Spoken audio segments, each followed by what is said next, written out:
Glória a Deus. Abra sua Bíblia em Lucas, Evangelho de Lucas, capítulo 24.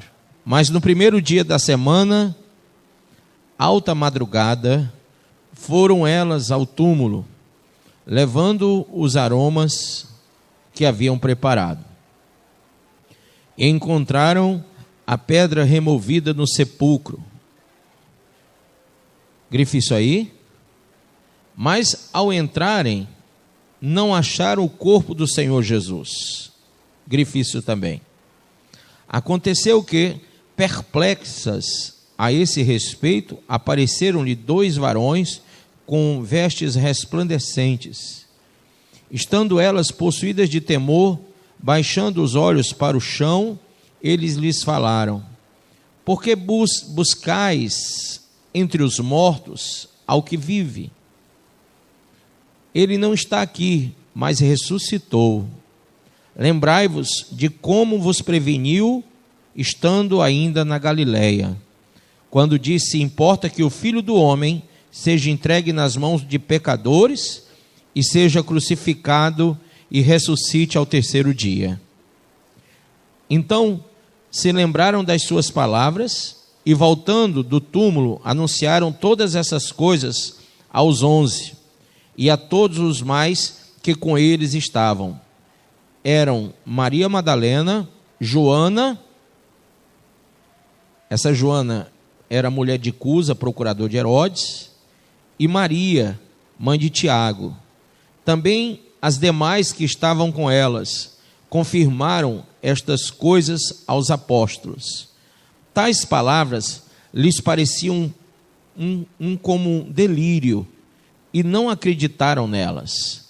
Pedro, porém, levantando-se, correu ao sepulcro, e abaixando-se, nada mais viu senão os lençóis de linho, e retirou-se para casa, maravilhado do que havia acontecido. Amém? Põe a mão sobre a Bíblia e diga: Pai, fala ao meu coração e me ensina a tua palavra, em o nome de Jesus. Diga amém. Amém. Pode sentar. Irmãos, nós falamos sexta-feira sobre a Páscoa. E o nome Páscoa, no hebraico, nós falamos que quer dizer, é escrito passar, que quer dizer poupar. Amém? Quantos lembram disso? Então, através da morte de Jesus, nós somos poupados. O sangue nas vergaduras das portas, lá no Êxodo capítulo 12, poupou os primogênitos de Israel de não serem mortos. O sangue de Jesus na cruz do Calvário, o sangue do Cordeiro de Deus, é que nos livra da morte eterna. Amém? Então nós vimos isso na sexta-feira. Vimos a morte e agora vamos ver a ressurreição. Amém? E eu gostaria de fazer apenas um pequeno comentário, mas é muito pequeno, isso talvez fosse assunto para 3 cultos, mas um pequeno comentário teológico sobre um dizer, digamos assim, uma história que se conta há muito tempo no meio evangélico, de que Jesus desceu ao inferno e lá pregou para as pessoas que eram antediluvianas, o período antediluviano, né? Isso nós já vimos, e até meus alunos de teologia perguntaram: pastor, isso é verdade? Isso não é bom? Teorias tem várias, mas é importante que eu comente aqui, tá? Que é crido na teologia que não a pessoa do Senhor Jesus pregou a eles, mas a pessoa do Espírito Santo através de Noé. Amém? Por quê? Porque Noé teve um grande período para apregoar a salvação para o povo antediluviano. E durante, a gente sabe, foram 40 anos, não é isso? O período da construção daquela barca, daquele navio, né, construído por Noé, aquele foi o período de graça, foi o período em que Deus dispensou àquele povo a palavra da salvação, para que eles, crendo, entrassem pelas portas, mas eles não quiseram entrar. Então, a pregação para aquele povo já acontecera no passado, segundo uma grande área da teologia. São muitos teólogos que falam isso que eu estou dizendo, não sou eu que estou falando, eu só estou repetindo, eu sou que nem papagaio, entendeu? Mas há outros que pregam, e eu já fui um destes, que apregoam que, claro, Jesus desceu lá e pregou aos mortos, mas isso daí não se tem nenhuma comprovação bíblica, tá? Você vai ver lá no livro de Efésios, o comentário do Hades, né? Você vai ver no livro de Efésios aquela palavra Hades, que é local dos mortos, e ele desceu ao local dos mortos, não desceu? Claro, ele não foi à sepultura, ele não foi abaixo da terra, ele desceu, mas ele desceu porque foi morto, ele morreu. Ninguém ressuscita sem morrer, amém? Então, naquele texto se tem um entendimento de que ele desceu porque morreu, mas não temos nenhuma, digamos, comprovação bíblica de que ali tenha sido para apregoar aos que lá estavam no período antediluviano, tá certo?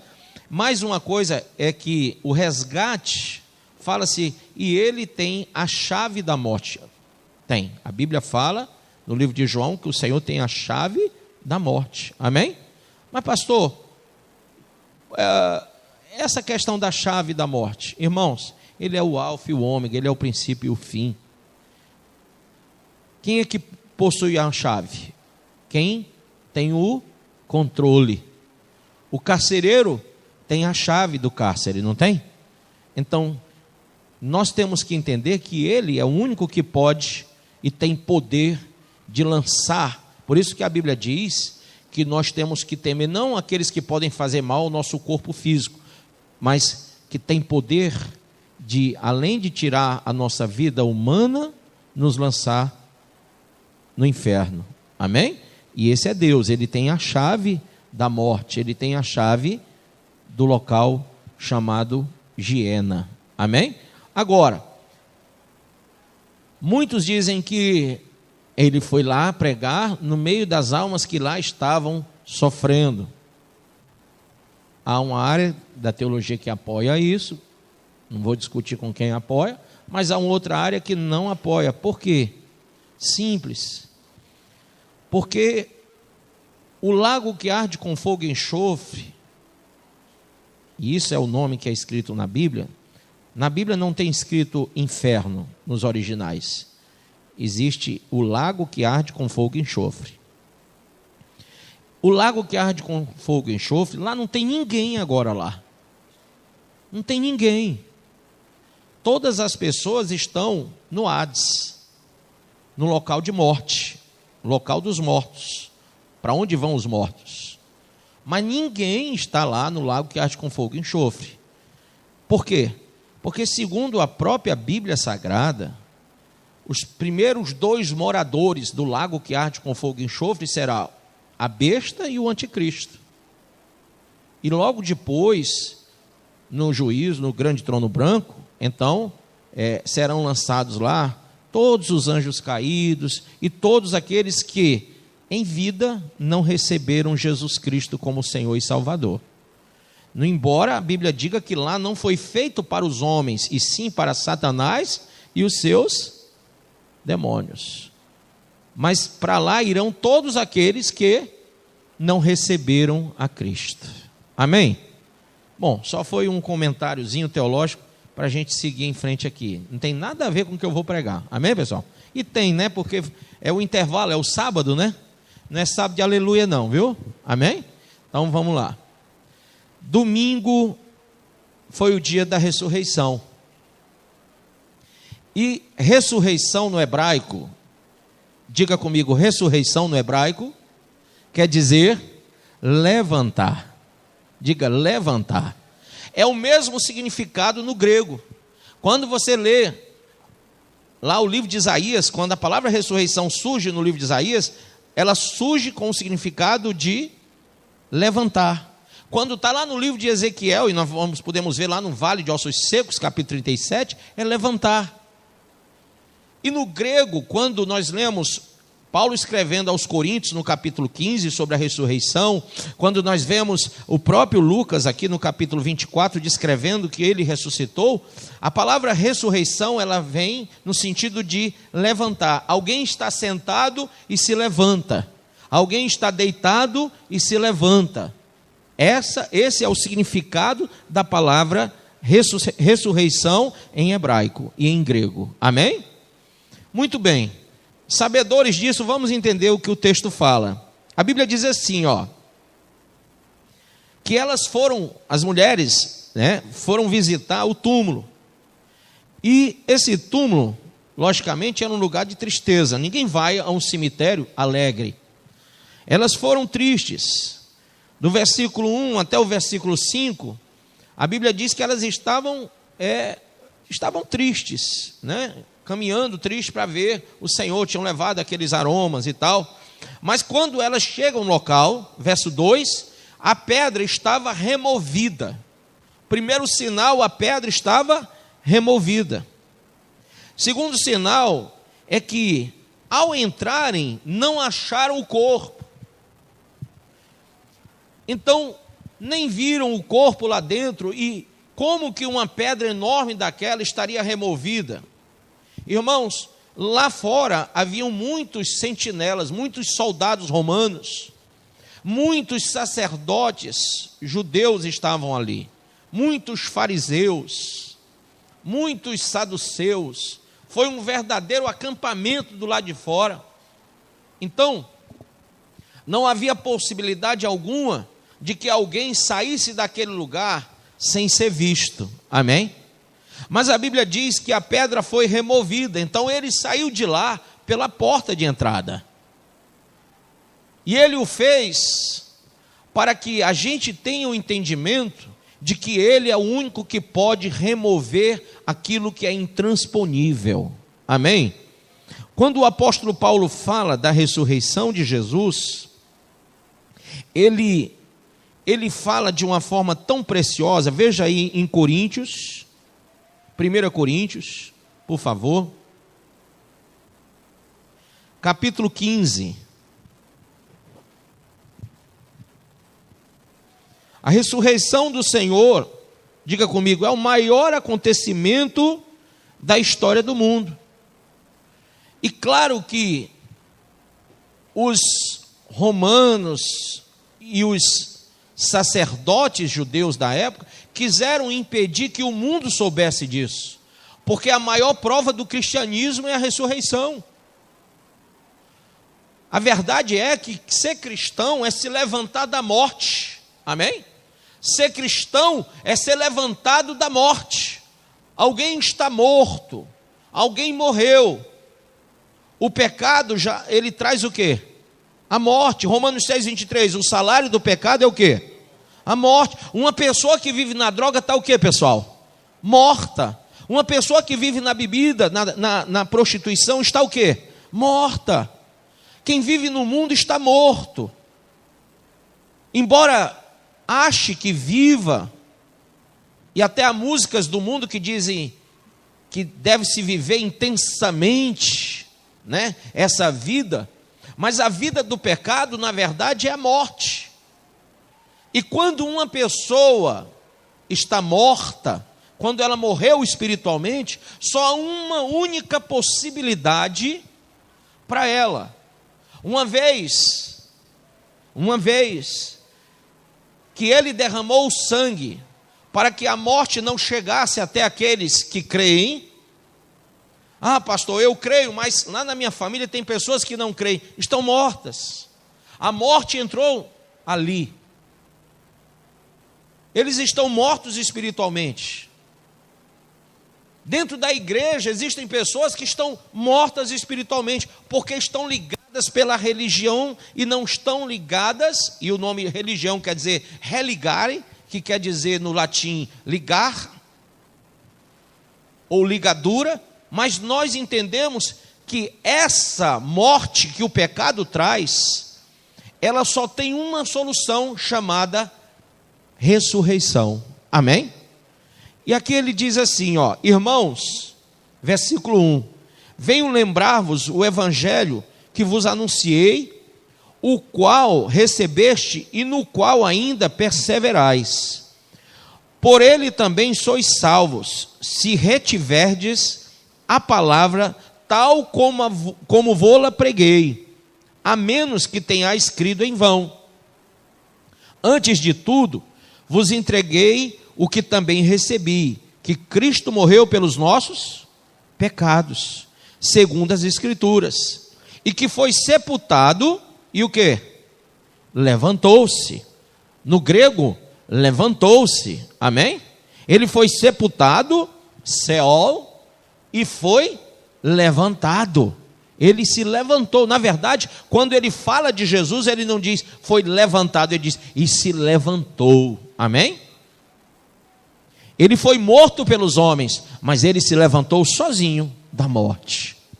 E aí diz, e que foi sepultado e ressuscitou ao terceiro dia, segundo as Escrituras. Pastor, isso estava previsto? Estava lá em Oséias, capítulo 6, versículo 2, estava lá em Salmo, você vai ver o Salmo de número 22, que fala do Calvário, amém? No Salmo de número 26, você vai ver tudo isso, mas vamos nós. Depois, e apareceu a quem? Hein? A Cefas, e depois ele apareceu a quem? Aos 12. Olha só, sinais da ressurreição. Depois foi visto por mais quantos? Mais de 500 irmãos de uma só vez, dos quais a maioria sobrevive até agora, porém alguns já dormem. Depois foi visto por Tiago, outro sinal da ressurreição.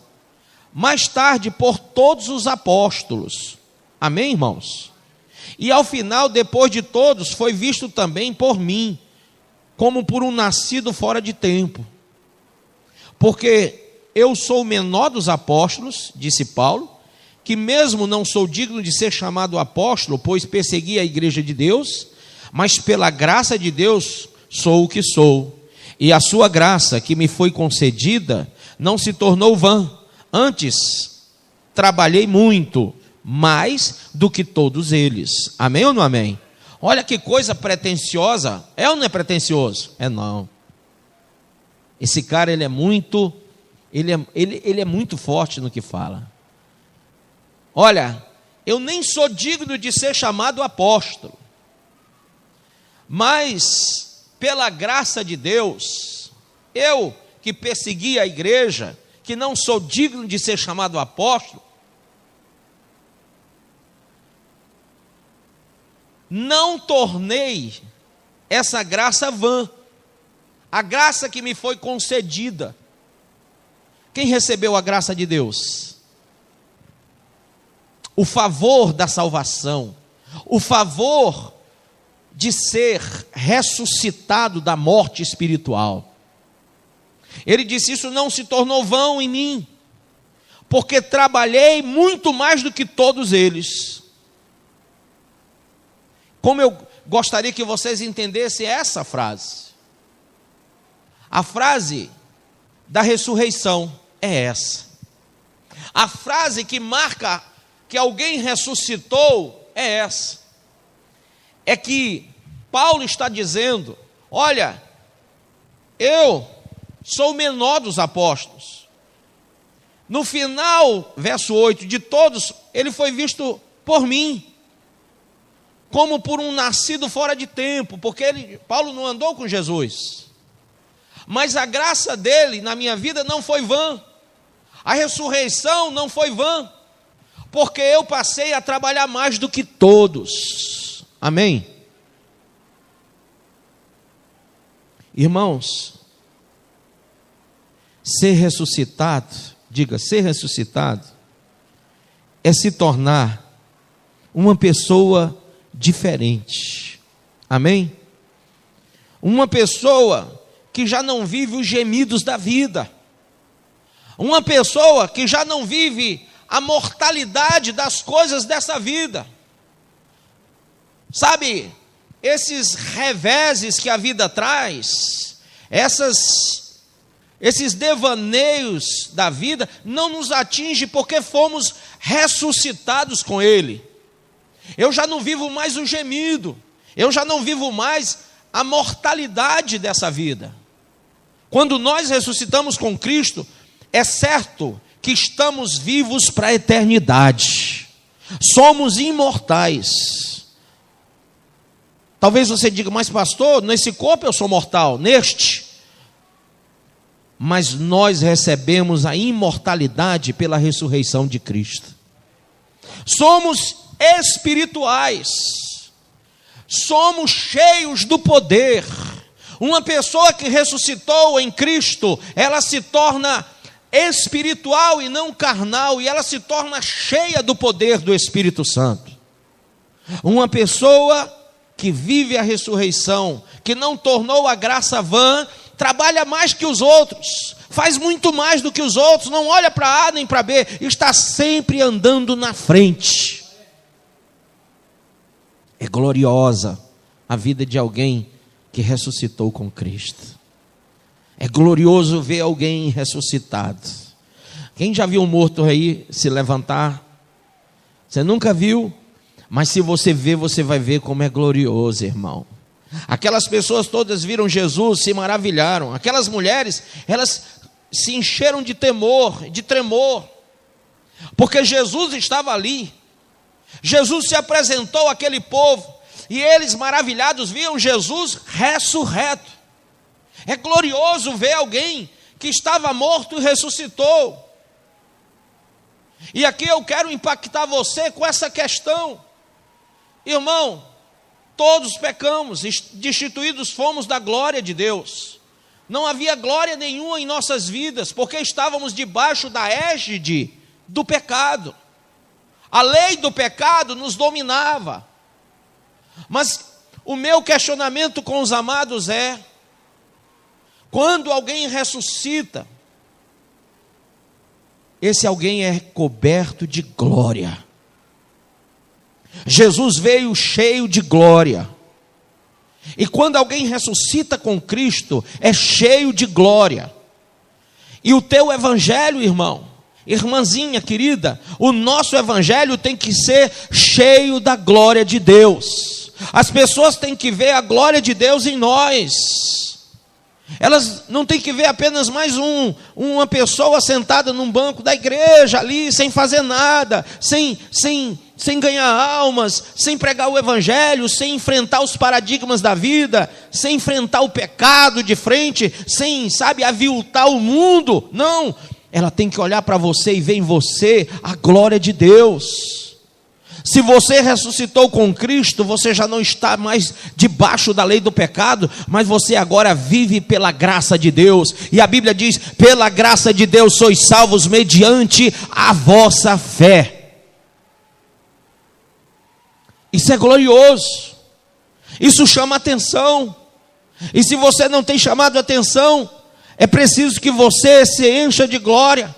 É preciso que você ressuscite dos mortos. É preciso que você saia apenas da religião e que você saia desse túmulo. Esse túmulo tem que ficar vazio. Essa pedra tem que ser removida para que a glória de Deus seja estabelecida na tua vida, para que pessoas vejam você que um dia estava morto e reviveu, que estava perdido e foi achado. Deus tem que ser glorificado através de nós.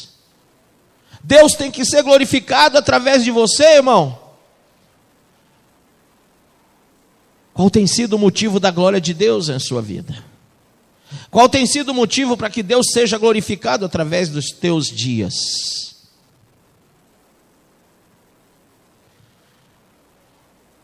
Uma pessoa que ressuscita, ela se torna igual Sabe, é uma característica de quem é ressurreto, é que eles têm características iguais, porque eles têm um corpo de glória. Eles vivem na outra dimensão que não é mais essa. Eles têm uma mentalidade chamada mente de Cristo. Eles são abduzidos, sim, no sentido não científico, não, mas a mente deles vai até o trono da graça de Deus, para que eles possam entender as coisas que são insondáveis pelos homens, que são totalmente incompreensíveis pela raça humana, aquelas coisas que só são sondáveis pelo próprio Espírito de Deus em nós. Amém? Agora, Paulo vai dizendo coisas tão maravilhosas. Veja aí, por favor, na sequência. Mas pela graça de Deus, verso 10, sou o que sou. Irmão, olha para o irmão do lado e diz: pela graça de Deus, sou o que sou. Será que é pela graça de Deus que você é o que é? Pense nisso. Pense nisso, e se você sente vergonha em falar essa frase, então você precisa ressuscitar. Amém?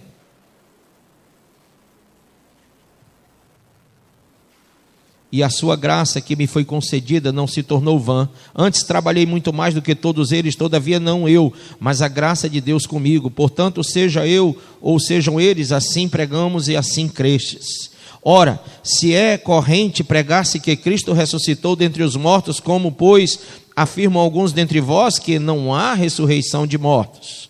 E se não há ressurreição de mortos, então Cristo não ressuscitou. E se Cristo não ressuscitou, é vã a nossa pregação e vã a nossa fé. E somos tidos por falsas testemunhas de Deus, porque temos asseverado contra Deus que ele ressuscitou a Cristo, ao qual ele não ressuscitou. Se é certo que os mortos não ressuscitam, porque se os mortos não ressuscitam, também Cristo não ressuscitou. E se Cristo não ressuscitou, é vã a vossa fé e ainda permaneceis nos vossos pecados. E ainda mais, os que dormiram em Cristo pereceram. Se a nossa esperança em Cristo se limita apenas a esta vida, somos os mais infelizes de todos os homens. Mas se de fato Cristo ressuscitou dentre os mortos, sendo ele as primícias dos que dormem, visto que a morte veio por um homem, também por um homem veio a ressurreição dos mortos. Porque assim como em Adão todos morrem, assim também todos serão vivificados em Cristo. Quem crê diz amém? Cada um, porém, por sua própria ordem. Cristo as primícias, depois os que são de Cristo na sua vinda. E então virá o fim, quando ele entregar o reino ao Deus e Pai, quando houver destruído todo o principado, bem como toda potestade e poder, porque convém que ele reine até que haja posto todos os inimigos debaixo dos pés. O último inimigo a ser destruído é a morte, porque todas as coisas sujeitou debaixo dos pés. E quando diz que todas as coisas lhe estão sujeitas, certamente exclui aquele que tudo lhe subordinou.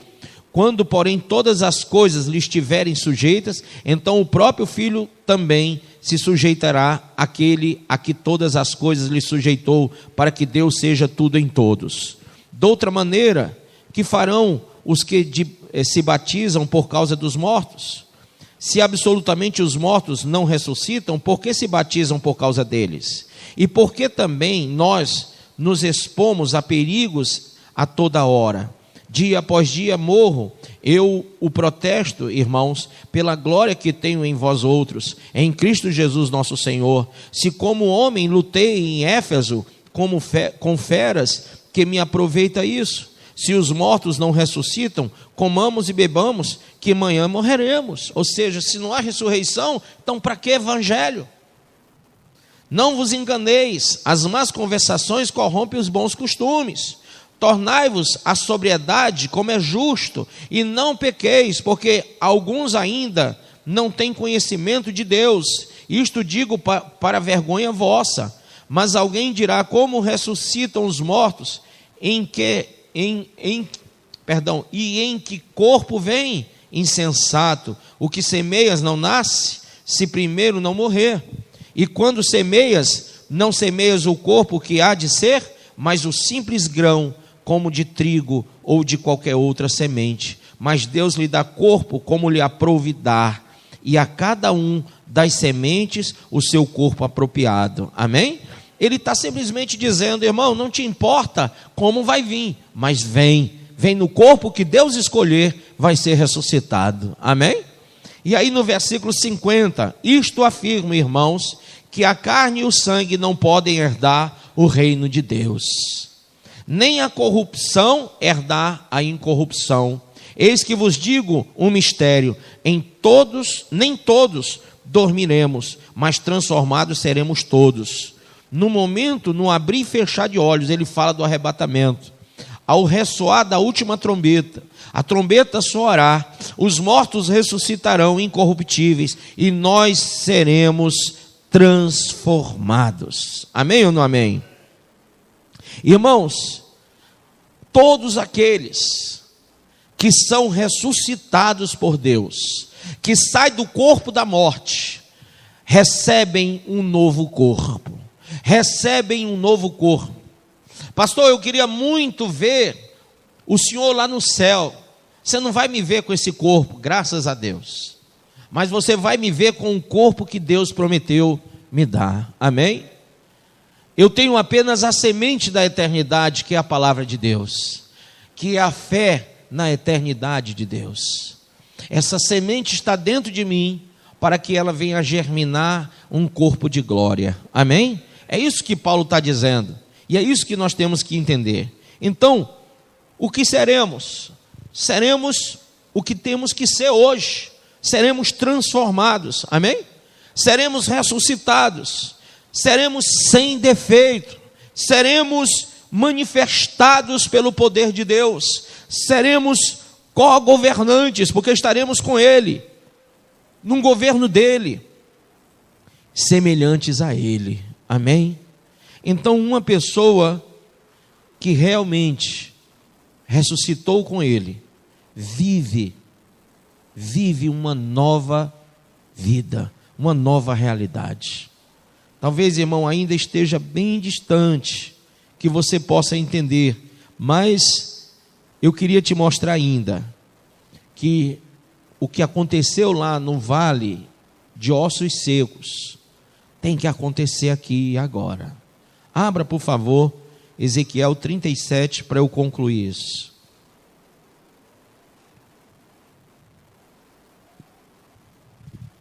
No versículo de número 10.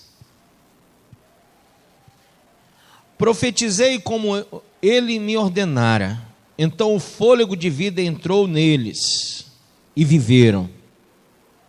Isso quer dizer o efatá de Deus, a ressurreição, o levantar, amém?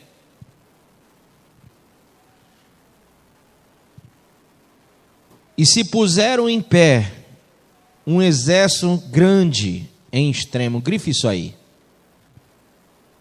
Quando o profeta Ezequiel profetizou, conforme a palavra de Deus, não se levantaram pessoas, não se levantaram homens e mulheres, mas a Bíblia diz, veja, quando profetizei como ele me ordenara, então o fôlego de vida entrou neles, e o que?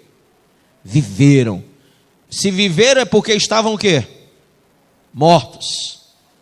E se puseram em pé, ressurreição, amém?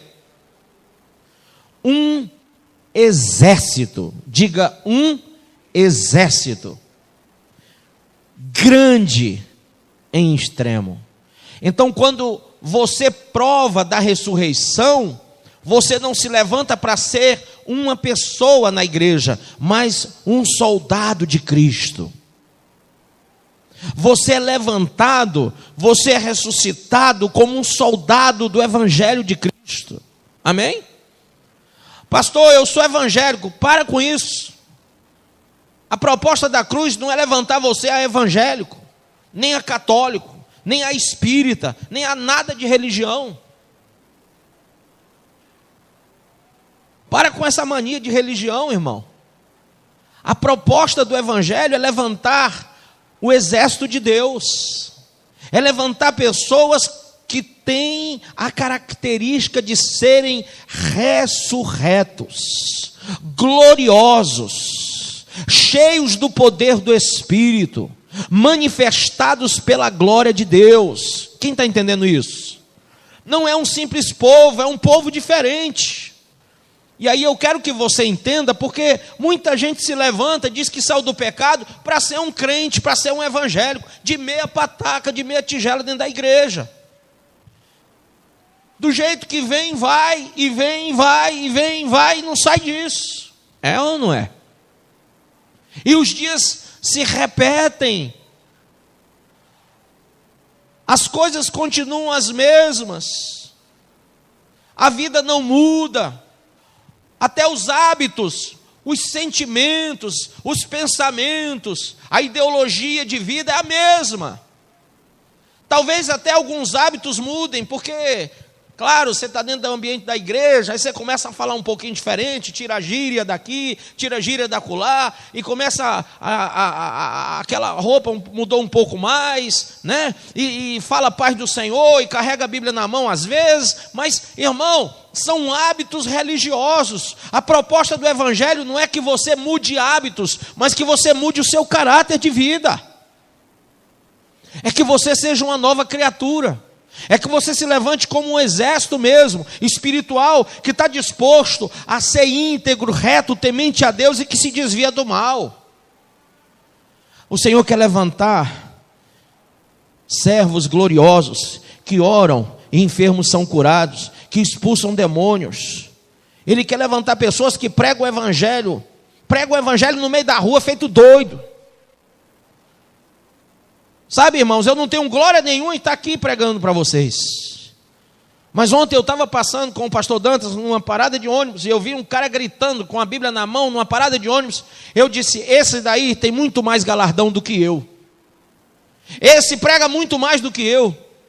Porque ele está no meio da rua enfrentando os paradigmas. Ele está sofrendo a acusação dos ímpios.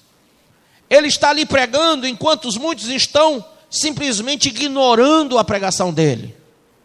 Pessoas estão de costas para ele. Pessoas estão chamando ele de doido. Mas ele está lá pregando o Evangelho. Ele está fazendo o que eu não faço. E eu digo que estes são muito maiores do que eu. Tem muito mais unção do que eu. Tem muito mais poder do que eu. Tem muito mais coragem do que eu. Nós temos que reconhecer o que é glória. Enquanto os homens lutam e porfiam por púlpitos de igreja, os verdadeiros adoradores, os verdadeiros pregadores estão nas ruas, enfrentando os paradigmas, enfrentando pessoas, enfrentando ideologia gay, enfrentando ideologia não sei de quê, enfrentando o que for, enfrentando bala, tráfico, estão pregando o Evangelho, entrando onde ninguém quer entrar, irmão. E aqui ele diz: então me disse o filho do homem, então me disse, filho do homem, estes ossos são toda a casa de Israel. Eis que eles dizem, os nossos ossos secaram-se, e pereceu a nossa esperança, estamos de todo cortados. Portanto, profetize e dize-lhes, assim diz o Senhor Deus, eis que eu vos abrirei as vossas sepulturas, irmão. Quem está ouvindo isso? Deus quer abrir a tua sepultura, sai de lá, Lázaro. Aqui tem muito Lázaro e muita Lázara, né? Está dentro da sepultura. Deus quer contar contigo para pregar o Evangelho, irmã, mas tu não faz nada. Quer contar contigo para ganhar uma, mas tu não faz nada. Quer que tu seja um grande marido dentro de casa, um pai de família bom, mas tu não faz nada para mudar. Quer que tu seja um jovem ativo, longe das drogas, dando exemplo, mas não faz. Quer que o teu namoro seja santo, mas só é promiscuidade. quer que tu seja um exemplo na empresa, mas tu fica lá fazendo mal à pessoa para quem tu trabalha. Olha o que diz: Filho do homem, estes ossos são toda a casa de Israel. Eis que eles dizem: os nossos ossos secaram-se e pereceu a nossa esperança. Estamos de todo cortados. Portanto, profetize e dize-lhes: assim diz o Senhor Deus: eis que eu vos abrirei as vossas sepulturas, sim, das vossas sepulturas vos farei sair, ó povo meu, e vos trarei a terra de Israel. E quando eu vos abrir as sepulturas, e delas vos fizer sair, ó povo meu, sabereis que eu sou o Senhor. Se você não sabe que Ele é o Senhor, você não está debaixo da autoridade. Se você não sabe o que é estar debaixo da ordenança, debaixo do mandamento, debaixo da doutrina, debaixo da orientação de Deus, do Espírito Santo, você não sabe que Ele é o Senhor. Só quem saiu da sepultura que é capaz de entender que Ele é o Senhor. E porém em vós, o quê? O meu Espírito, e vivereis. E vos porei na vossa, quem quer ir para o céu? Na vossa terra. E sabereis que eu, o Senhor, o falei e o cumpri, diz o Senhor. Amém? Então essa é a palavra da ressurreição. Essa é a palavra. Quem ressuscita com o Senhor é vivificado, vive uma vida diferente, vence o pecado. Diga: vence o pecado. Romanos 6,12, quem é ressurreto com Ele, abra aí Romanos 6,12, perdão, 6,11, diz assim: assim também vós considerai-vos como mortos para o pecado, mas vivos para quem? Para Deus em Cristo Jesus, ou seja, ressuscitado. Não reine, portanto, o pecado em vosso corpo mortal, para obedecerdes às suas concupiscências. Nem tampouco apresenteis os vossos membros ao pecado como instrumentos de iniquidade, mas apresentai-vos a Deus como vivos dentre os mortos, e os vossos membros a Deus como instrumentos de justiça. Pois o pecado não terá domínio sobre vós, porquanto não estáis debaixo da lei, mas debaixo da graça. Amém ou não amém? Então você venceu o pecado. Diga: eu venci o pecado. Diga bem alto: eu venci o pecado. 1 Coríntios 15, do verso 50, diz: isto afirma, irmãos, que a carne e o sangue não podem herdar o reino de Deus, nem a corrupção herdar a incorrupção. Eis que vos digo um mistério: nem todos dormiremos, mas transformados seremos todos. No momento, no abrir e fechar de olhos, ao ressoar da última trombeta, a trombeta soará, os mortos ressuscitarão incorruptíveis e nós seremos transformados, porque é necessário que este corpo corruptível se revista da incorruptibilidade e que o corpo mortal se revista da imortalidade. E quando este corpo corruptível se revestir da incorruptibilidade e o que é mortal se revestir da imortalidade, então se cumprirá a palavra que está escrita: tragada foi a morte pela vitória. Onde está, ó morte, a tua vitória? Onde está, ó morte, o teu agrilhão? O aguilhão da morte é o pecado, e a força do pecado é a lei. Graças a Deus que nos dá a vitória por intermédio de nosso Senhor Jesus Cristo. Portanto, meus amados irmãos, sede firmes, que mais? Inabaláveis e sempre abundantes na obra do Senhor, sabendo que no Senhor o vosso trabalho não é vão. Amém? Isso é ressurreição. Isso é estar ressuscitado com Ele. Se você diz que recebeu o sangue do Cordeiro, você está só me dizendo o seguinte: pastor, eu quero ser poupado da morte eterna. Eu não quero ir para o inferno. Alguém aqui quer ir para o inferno? Ninguém. Então todo mundo quer o sangue de Jesus, sim ou não? Sim.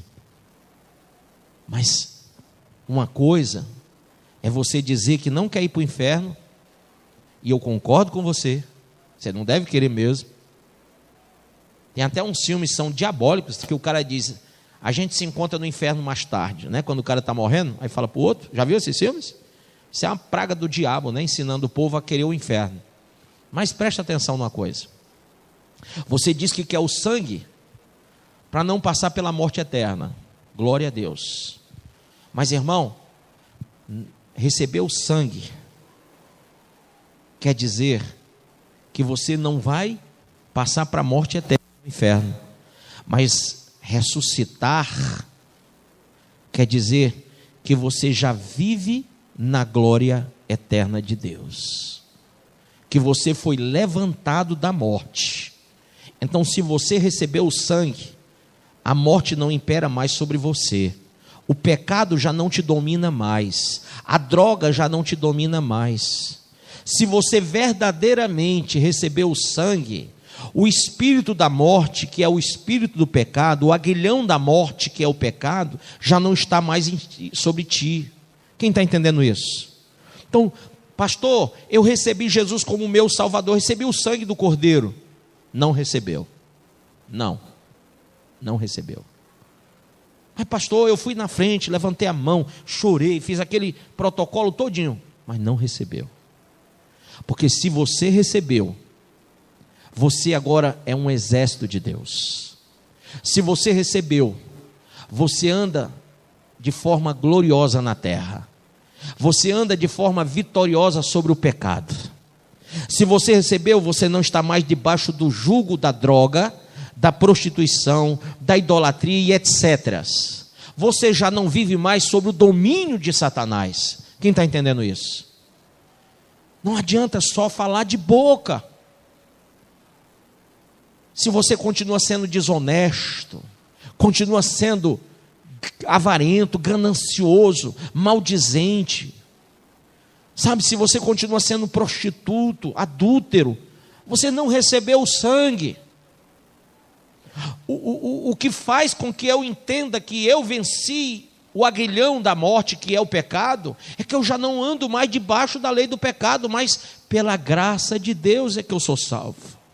Eu ando pela graça, eu vivo pela graça, eu penso pela graça, eu caminho pela graça, eu trabalho muito mais do que todos pela graça. Eu não fico olhando se o irmão está fazendo pouco ou muito, não. Eu sou aquele incentivador que arrasta a multidão para Cristo. Irmão, enquanto você ainda tem que ser puxado, enquanto você tem que ser arrastado para vir a um culto, para ler uma Bíblia, para orar, é porque você está morto. É porque você ainda não entendeu. Pastor, me ajuda a sair da droga. Você não tem como lhe ajudar, irmão. A única coisa que pode te ajudar é o sangue do Cordeiro. E se você não recebe, você jamais vai ressuscitar em glória. Vai viver no levanta, cai, de novo, e promete, não cumpre, e diz que vai ser fiel e não é, e diz que vai mudar e não muda, porque não ressuscitou. Não tem novidade nenhuma na sua vida. Teus próprios familiares olham e dizem: eu ser crente, para quê? Eu vejo dentro de casa um mau exemplo. Entendeu? Mas isso é a maior burrice, filha. Quando você olha para o outro, você tem que olhar para Cristo. Sabe? Maldito, Jeremias 17, o homem que confia no homem. Então, se dentro da minha casa tem alguém que eu acho que vai ser o meu esteio, que vai ser o meu exemplo, estou lascado. Porque quando ele errar, eu caio com ele. Está entendendo ou não? Eu tenho que olhar somente para o alvo, que é Cristo, e não me deixar levar por ninguém. Eu tenho que ser glorioso para Deus. Amém? Então, não precisa mais que alguém pegue na sua mãozinha e diga: por favor, sai dessa vida, sai desse negócio, se apega com Deus, vamos para a igreja, vamos isso, vamos aquilo, vamos deixar essa bebida, essa cerveja, essas amizades de final de semana que você deixa a mulher em casa e sai para jogar bola e vai beber. Não precisa mais nada disso. Isso é meninice. E você não é menino. você é teimoso. E o pior, morto. Porque morto não reage à palavra. Quando você é vivificado em Cristo, a palavra é rema. A palavra vivifica você, a palavra ressuscita você, a palavra te levanta, ela faz você ser mais que vencedor, ela faz você ser diferente, e de repente você é um soldado de Cristo Jesus. Jesus está voltando. Paulo disse aqui, num piscar de olhos, aqui em 1 Coríntios 15, mas ele está falando que vai vir buscar os que morreram fisicamente, estão no Hades, morreram em Cristo, morreram com Cristo, não os que morreram sem Cristo. E ele vai vir buscar os que estão vivificados em Cristo, os que estão ressuscitados com Cristo aqui na terra. E aí, posso falar ou não? Como é difícil a gente ver no meio evangélico bons exemplos. Como é difícil a gente olhar dentro da igreja bons exemplos. E às vezes a gente quer julgar o livro pela capa. A gente quer julgar a igreja por causa do irmão fulano de tal que errou com a gente. Irmão, só quem ressuscitou é glorioso. Quem não ressuscitou, fede, cheira a morte, é sepulcro caiado, é hipócrita. A vida dele é uma podridão. E você vai se deparar com esse tipo de gente dentro da igreja, e você vai ficar horrorizado. E o nome que a Bíblia usa é escandalizado.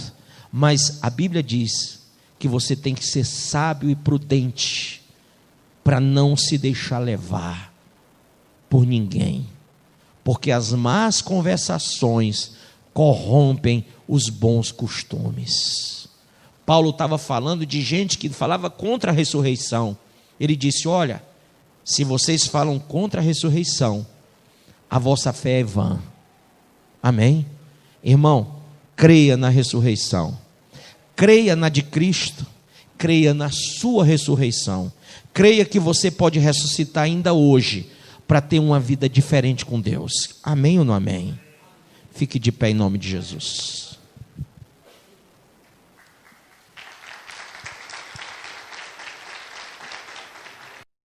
Você acabou de ouvir essa poderosa ministração da palavra de Deus. Eu creio que sua vida foi abençoada. Eu quero que você ore comigo, profetizando sobre a sua vida a salvação que vem de Cristo Jesus. Ore conosco. Deus Pai, em nome de Jesus, nós te agradecemos por esta palavra, e que o Senhor possa abençoar a vida de cada um que nos viu, que nos ouviu nesse dia. Deus Pai, em nome de Jesus, que esta pessoa esteja agora entregando a sua vida, recebendo a salvação que vem do Senhor. Pois assim, Pai, nós profetizamos salvação, cura, libertação, em nome do Pai, do Filho e do Espírito Santo de Deus. Amém.